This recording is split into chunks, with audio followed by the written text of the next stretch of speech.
The idea of human rights is that each one of us, no matter who we are or where we are born, is entitled to the same basic rights and freedoms.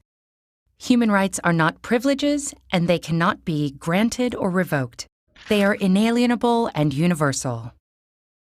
That may sound straightforward enough, but it gets incredibly complicated as soon as anyone tries to put the idea into practice.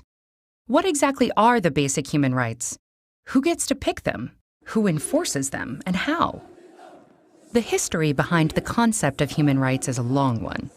Throughout the centuries and across societies, religions, and cultures, we have struggled with defining notions of rightfulness, justice, and rights.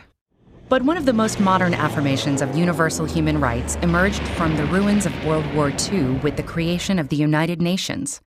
The treaty that established the UN gives as one of its purposes to reaffirm faith in fundamental human rights. And with the same spirit, in 1948, the UN General Assembly adopted the Universal Declaration of Human Rights. This document, written by an international committee chaired by Eleanor Roosevelt, lays the basis for modern international human rights law. The Declaration is based on the principle that all human beings are born free and equal in dignity and rights.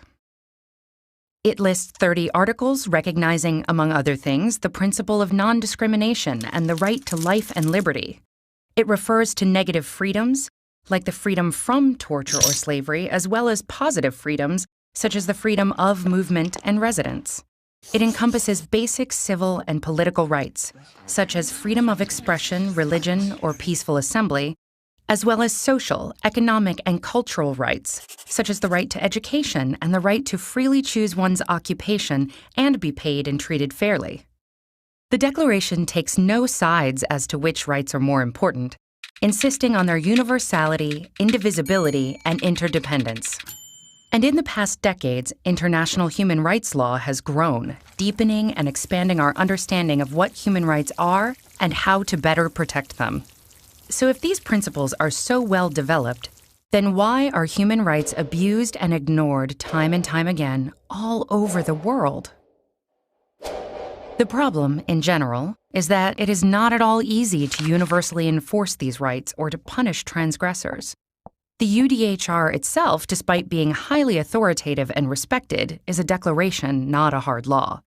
So when individual countries violate it, the mechanisms to address those violations are weak. For example, the main bodies within the UN in charge of protecting human rights mostly monitor and investigate violations, but they cannot force states to, say, change a policy or compensate a victim. That's why some critics say it's naive to consider human rights a given in a world where state interests wield so much power.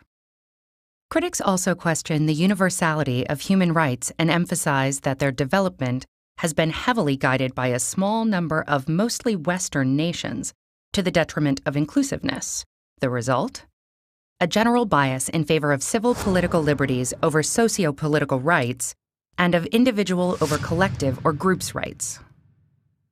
Others defend universal human rights laws and point at the positive role they have on setting international standards and helping activists in their campaigns.